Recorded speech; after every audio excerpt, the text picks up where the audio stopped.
Hi, today I'm joined by Professor Dr. Sreeram Chaulia, who is a social scientist and an opinion maker on international affairs.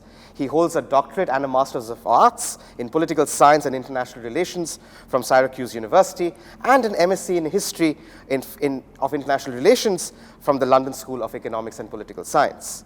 He was a Radhakrishnan British Evening Scholar at the University of Oxford, where he obtained a BA in Modern History. Professor Chaulia also has a Bachelor of Arts degree from St. Stephen's College, Delhi University. So, Professor Chaulia, you are also the Dean of the Jindal School of International Affairs. And this year in 2021, we are collaborating with Coursera to start, well, Coursera's first and only master's program in international relations. Now, why is international relations important as a subject or as a discipline to study? Thank you, Arjya. I think the world, the way it's shaping up, conflicts, cleavages, and more and more divisions are obvious. And there was a time, 1990s onwards, when there was a consensus that the world was moving in a direction of unification and globalization, homogenization. But now you see a divergent pattern, especially in the last 5 years or so. So studying international relations, international security, strategy of major powers, small powers, middle powers is becoming very critical now, because without that you cannot get a grasp of the way the world is heading, So this is a very contemporary, cutting edge type of program that's meant to train students at different levels, different occupations, backgrounds from different countries around the world, to think about the current shape, how geopolitics and rivalries increasingly are shaping our world, and will continue to drive the international processes and even domestic developments within countries.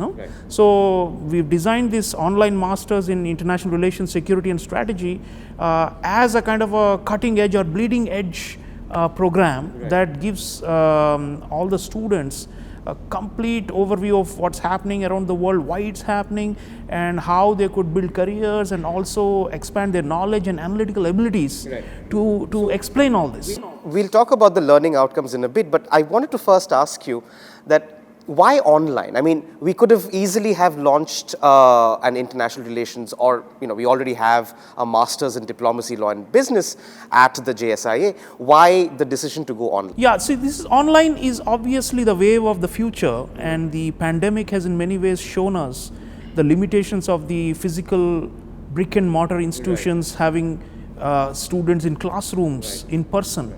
Of course, that will continue, and we will continue to do that.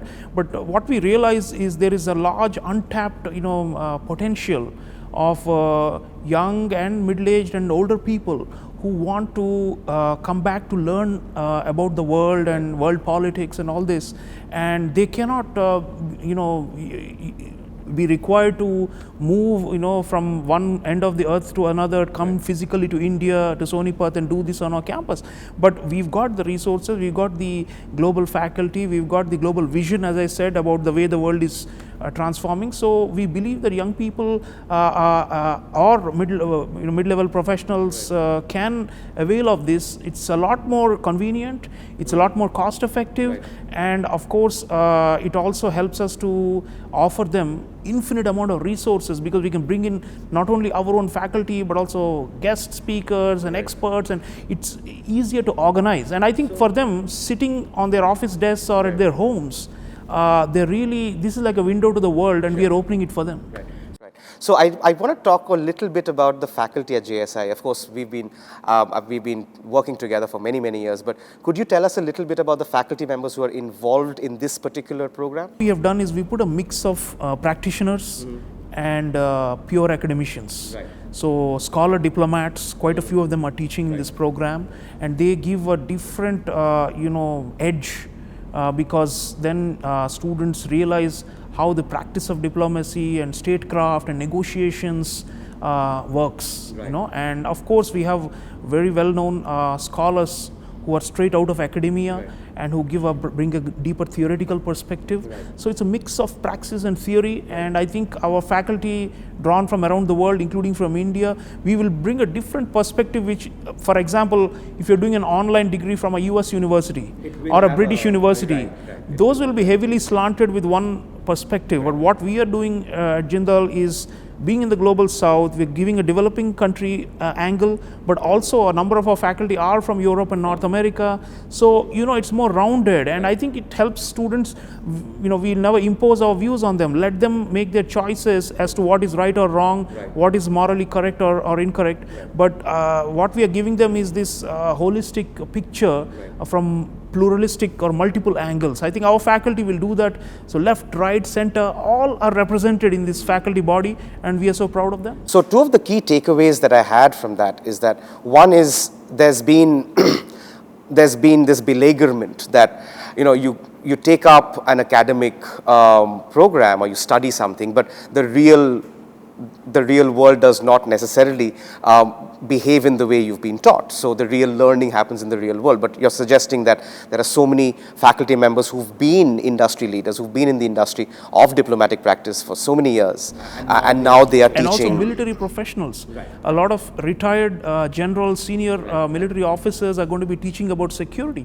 One of the courses, just to give one example, it's about maritime security. It's being taught by a retired Indian Navy officer who has manned ships and commanded warships in the entire Indo-Pacific. It's different to learn from a textbook than to hear from a naval commander, and to learn from them.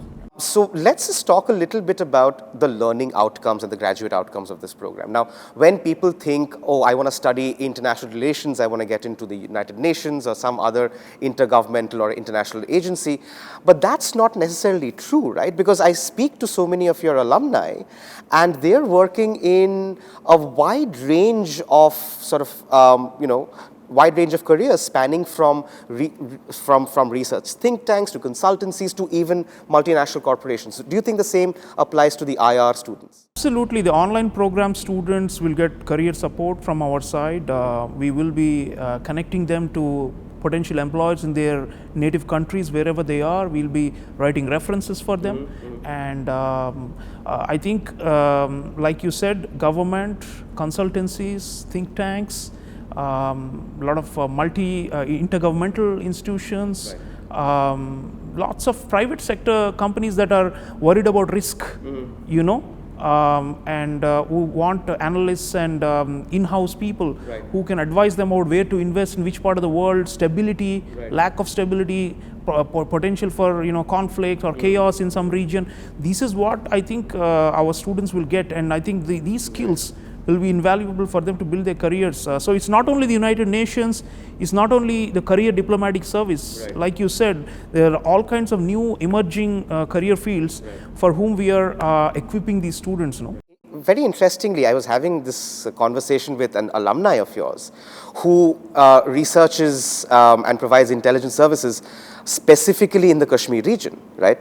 And out of that conversation came this idea that if I were a hotelier, and if I wanted to set up a hotel or buy a property in, let's say, Srinagar or Gulmarg, right, is this the right time to do it, right? How safe or secure will my property be? Likewise for every region, our students are going to be learning about developments in Africa, in other parts of Asia, in India's own neighborhood, in Latin America.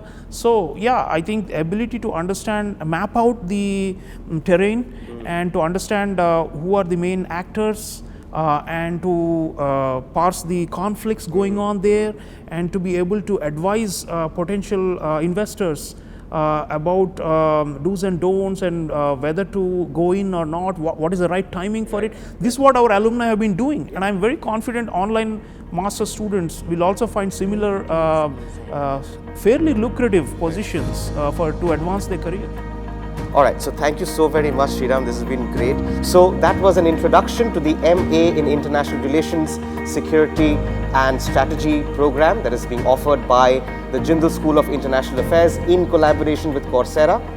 Feel free to drop in an email to online@jgu.edu.in if you should have any questions.